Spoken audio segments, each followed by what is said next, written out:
Hey everyone, we're going to install a ARB compressor, one of these, on that KAON bracket, pretty much just like this one. So let's have a look at this one and just recap the configuration of everything, because it's good to take a look at what you've already done. Relay mounting over on the side here, because to be quite honest, there's just not enough room to put it in the middle there, so I don't know why it even says that. You could probably push it even further forward, but I'm trying to keep a minimal distance here to the master cylinder, and there's about 5 or 6 mil from the air filter end to the wiring loom. So this is a real have a look at the configuration video on this one. If there's a switch set up, we'll do that. We'll get the air set up, we'll get all the switch and everything on the tank, we'll get all this stuff set up. Lockers we're not using.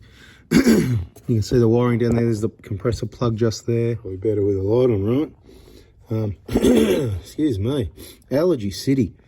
Anyway, that's the mounting point there that I use for the relay. It's really good. Everything clears the compressor. The main plug there, it's all good. It's not melted or anything like that. Corrugated split tubing on everything. This car's got the original plug clip, which would be good. I might try and get one of them actually, because I like things being where they're meant to be. And then the wiring loom comes this way. There's the one with your fuse on it. Fits, jams in nicely next to the battery, where you can still access it. You can pull it out, or you can open up that cover. Works well. Straight across in front of the radiator.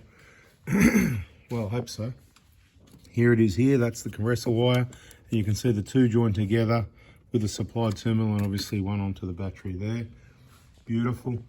And then the rest of it will go through that grommet there into the vehicle to power up the switch. I will do, most likely from memory, join both wires together and just plugged in on the fuse box there, but we'll go through it all. We've probably got a video. If you look in the my 2022 Prado build, you'll probably find it. I might even watch it myself before I do this. This is the afternoon preparation at the moment, and do some homework tonight and put this in. Well, I don't know about in the morning. I could be in the morning. He's going to pick this up tomorrow, so I'll be cleaning this car all morning, make sure it's Mickey Mouse. I like him, so I've got to make sure he's impressed and he gets a beautiful car. And after that, I'll be into it. I reckon I'll get the compressor in tomorrow, get all the wiring set up. You might be wondering, why don't I go to the dual battery? Because I want maximum voltage from this. If it's pulling that battery down, so we've got fridges running, compressors running, whatever. Look, you certainly can. But if the wire's long enough, I'll do the same thing. I'll just go to the cranking battery. I can't tell you why. But that's what I do. I've done it before. I'll do it again, and I'll do it again. The main thing I am going to go and prepare the servo is getting the compressor on the bracket, the configuration by loosening these, sliding the compressor back and forward, try and get the angles right and get all the air fittings. Get the compressor on the bracket ready to drop in. We won't permanently put it in yet, because we want to get all the wiring around it as well. And those ones going into the cabin with the grommet. Really important for you to see that that grommet is missing. Again, better with a light on, double light's better, but yeah, grommet's missing. Yeah, corrugated split tubing, probably good up to the grommet, and then through the grommet into the car, it'll be okay. Or I'm going to use smaller tubing than that anyway, I think, if I've got some, because it's just massive. Let's take a look at the wiring and sort out what we got. So there, you got the positive, that's everything going across the other side to the battery. The battery, whatever.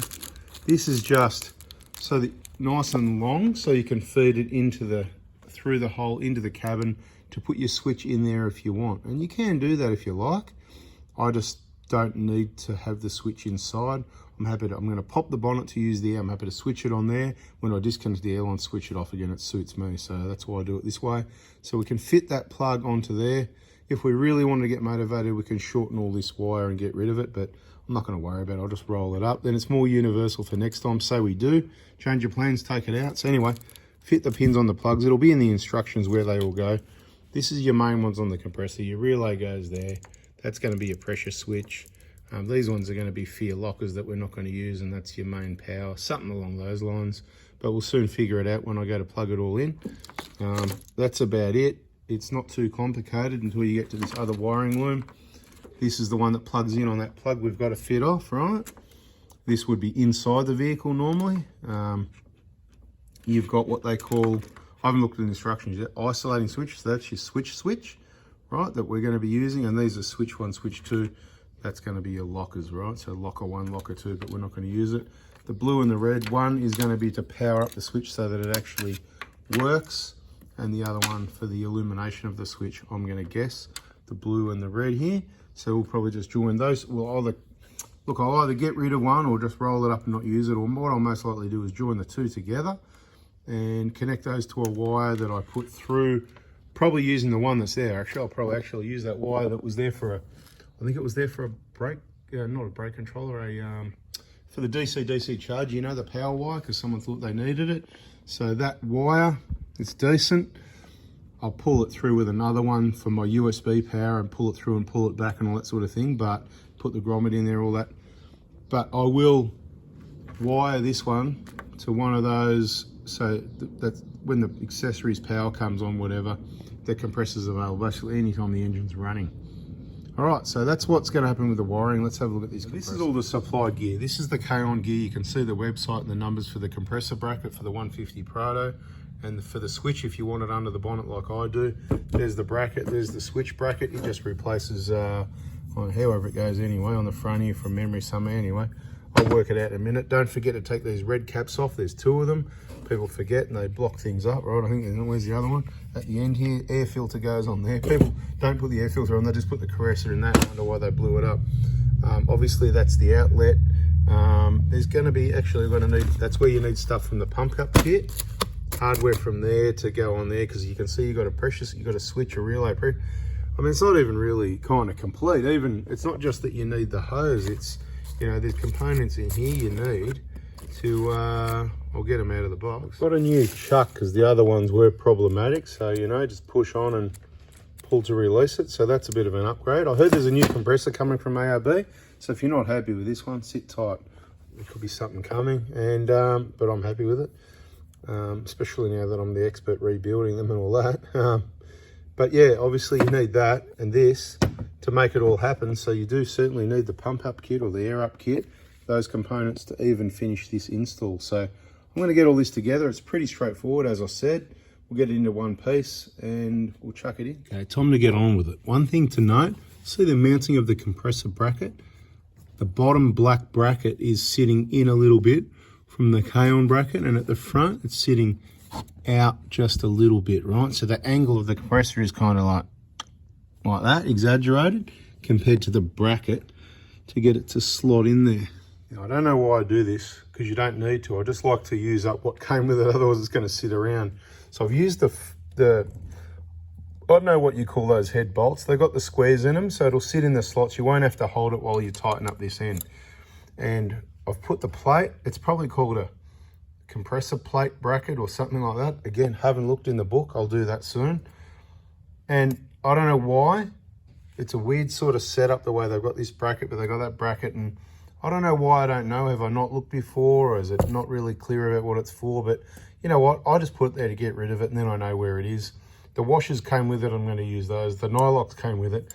This thing isn't going anywhere. It's tested and proven. So I'm going to tighten those up all the way, but just so there's a little bit of movement. So then I can make some adjustments. And then what I'll do, I'm not going to pick it up at the moment, is loosen off this blue bracket and slide the motor backwards or whichever way it is, put the air filter on. So we want to get a configuration, make sure we're all good, and then we can take it off, tighten up the blue thing, tighten up these 100% all the way, then we can plonk it in and put these 3 nuts which are supplied with the KAON bracket. Where you want to get to is a situation like this, see where the whole bracket can just move around loose. So the belts are most of the way in, just a little bit loose, finger, millimeter loose sort of thing, right? Now let's loosen off.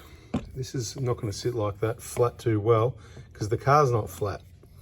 We need to loosen off these 2. This end bracket, it's going to get replaced. I've loosened that 10 mil there to turn this. Then you can change your configuration for your air, whichever way you want to face it. I'm going to put it straight up and down because it makes sense to me pushing airline connections straight up and down, not pushing the compressor sideways. So just be careful and hold it all together when you take these bolts off. It's not a big deal. The bottom 2 are just mounting bolts.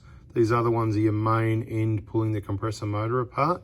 That one and that one. So these 2, just mounting bolts, I believe, if I remember correctly. But this big long one, it goes straight through the middle up to here. So just hold it all together when you put your switch bracket on so that it doesn't come apart, but it's not gonna, nothing major is gonna happen.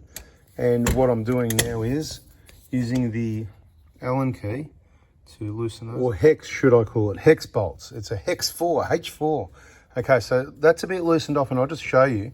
You can just see this whole motor, it just turns, it turns sideways and it will slide in and out. But again, I need a hand, so I'm gonna put it in the vehicle and mess around with it a bit, bring it back out, and then lock everything up. I am gonna change this switch bracket first though, because when I lock everything up, I wanna lock it up with the right bracket in place, don't I? So see how that just replaces those 3 bolts? Okay, so again, I haven't got hands. Simple stuff. Bang, bang, out they come. Don't lose that there's a little O-ring in behind this flat plate. Make sure it's in there. If you've got some moly coat, make sure it's lubed. It's gonna sit in behind that bracket. That bolt pushes the bracket against to seal it up in that end of that little tank. Correct, like I said, they're just 2 short bolts, just mounting bolts, nothing else. This is the one you've got to hold together so it doesn't all, it's not a big deal if it comes apart. You just put it back how it was. Okay, there's the long bolt. You know, there's the O-ring just sitting there, right, waiting to stay there, right? But just for fun, I'm going to show you. If you knock it and it comes off, the whole tank just comes off like that, right? It's just a bloody air tank, simple stuff, right? There's an O-ring in there, same thing, right? So if it leaks, maybe replace the O-ring or put some moly coat on it. Now I've lost the O-ring, it's fallen out. Make sure it's clean, because it's not clean, that's what will cause you problems. Right, I've got to put the camera down, sorry, because I need another hand. Just make sure that O-ring's sitting flat. I'm going to put a bit of moly coat on it and put it back together. Piece of cake, potato caker. Anyway, I've done it different this time. Like I said, I still haven't read the instructions. I'm actually putting the ARB plate straight over the top also. So I've doubled up because I've ascertained that it's only about 1 millimeter thick and there's enough thread on both that and these two that I can nip them up nicely without pulling any threads out from the extra material thickness. And I don't think it's going to cause any problems, but I'll let you know. That's why you better stay tuned. Yeah, no, I didn't do that last time, that's for sure. So I'm an ideas man. Try something different this time. Just firmed it up a little bit so that it can't go anywhere. I think that's going to be pointing straight up, but I might need to adjust it later. If you want to adjust this one, you just loosen that one just a little bit till you can twist this one. And if you're not happy with where the tank arrangement is, you can twist that silver tank around as well, right? It's very universal. And there we have our switch bracket. Let's get it in the car and line it up. All right, so it's just sitting in there on the bolts at the moment. I haven't made any adjustments to angles or anything, but you'll see what I mean about it. See, look, it's very, when it's loose, it's very adjustable. So you work out if you want it backwards, forwards, back, forwards, sideways, left, right, what angles you want. But to me, I just want a bit of clearance from everything. So I'm going to lay this motor a bit more over this way. Have a look at the wiring down here and what sort of clearance we've got at the back of the motor. You want to be able to get the airbox. The 1 KD is different to the 1 GD, so this motor can probably come forward a little bit because we can easily get to the clips at the corner down the side here on the 1 KD, where the 1 GD is more around here. There's plenty, and this is where I suppose there is room, if you didn't put that bracket on, to mount the relay there if you wanted to on the 1 KD and maybe some other models. But with the 1 GD, there's certainly no room there, as you saw. So I'll tweak this a little bit and we'll lock it up once I'm happy and get the thing mounted in there, or ready to. Get the wiring sorted out first. Well, I reckon I'm pretty happy with that. Now, I haven't laid the motor over that way too much. As you can see, it's slightly that way from level, but that's because once I lean it more that way, no real reason actually, I might twist it a bit more. But this actually fits quite well. So plenty of room at the back there. It actually fits in better with the airbox the way it is in the 1 GD. And why this way, not the other way? Well, we want the air filter at the back so it's away from any mud, dirt, dust, sucking, whatever that could be at this end. Let's say you've got lockers and you're in, you know, they leak every now and then. You're in a river crossing, water splashes up. If it's hitting the front of something, it's more likely to get water in the compressor. It's not the end of the world, I know, but if it's at the back, it's less likely. Same way as the air intake faces backwards. You know, the air gets sucked forwards, not, you know, so momentum doesn't put water in places it doesn't want. Twist it a little bit more. I know I waffle a lot, don't I? It's all the info for you. Yeah, yes, take it in and out many a times, because get it done once, do it right the first time. Don't rush this job and then go, oh, I'm not quite. You just have to do it again. It's much easier to take out without the wiring connected. Do it now. Okay, so I've been in and out a few times. At the moment, I've locked it up. I think I'm happy with where it is. Make sure you push it, see, because that hole, see, we haven't got nuts on there, remember, so we've got to push it in place like so it's all the way down. Check the clearance to the master cylinder is good. I can see at the closest point 5-6 mil, but probably averaging out about 8 to 10 mil clearance there. We've got good clearance down this side here from all the wiring. Let me just reposition my hand, push it again. So there's nothing touching anywhere, but we're going to bring our wiring in and it's going to bulk things up a little bit. So I'm going to get it back out, lock it up for the last time, and get all these airline fittings and the air filter, air intake plastic fitted onto the end, and then it's ready to go in once we've done the wiring. Okay, next thing I want to do is copy this one and get the T-piece, put the pressure switch into it with Teflon tape. You'll see tape there, and Teflon tape on the bottom into there, and then put the chuck on top and fit it all up so that the pressure switch is nicely facing that way, out of the way. Hopefully that'll work out for us with the right amount of Teflon tape. Otherwise, take it out, do it again, more or less tape. Don't over tighten it, you know. Really got to be careful with these things. You could probably crack this housing here if you went too tight. It's like a gas thread tight, you know, they get tight. So anyway, just be careful with that. Probably in the instructions on how tight to do it anyway, but you won't need one of those with the new chuck because they've got to supply their own dust cover. Interesting. Here are the 3 components. Pressure switch into there. This will go into there, and that'll go into the compressor. Beautiful. There's one done. Beautiful. Okay, you need a 19 mil for that one. 27 mil spanner worked on that one. 2 down. Beautiful. 1 to go. Look at that tape job. Look at that tape job. Beautiful. Now, tightening that into that, not too worried. That into that, not too worried, because this is steel. This is like a cast housing. This is the one you need to worry about. Don't over tighten it. Anyway, we'll wrap this one up. That's one compressor. It's not bolted in yet. It's just sitting there ready to bolt in, but that's my point. You can still tweak the angles. You can just loosen that 10 mil there a little bit, adjust it left and right. You can twist the tank if you want for the lockers. It's not going to leak, but if it leaked, if you decided it wasn't far enough in because I was too generous with the tape, you can take it off. You can do it all again in the vehicle. The main one is the air filter is installed down that end there. Don't forget about that. I didn't bother with Teflon tape on that one. It just screws in. They pretty much bottom out. You'll feel it. Just be gentle. And I've checked every nut and bolt on this compressor. I'm just going to do a final lock in on that blue. Obviously it's ready to bolt in. I'm going to take it out now. I'm going to get some wiring sorted out. Then it'll be ready to drop in and plug in, etc, etc. So we'll do a separate video on wiring and further information. This is the detailed stuff if you want it. If you want the quick, easy ones that don't show you what you need to know, there's probably other videos. All right, thanks for watching. Catch you on the next one. See ya.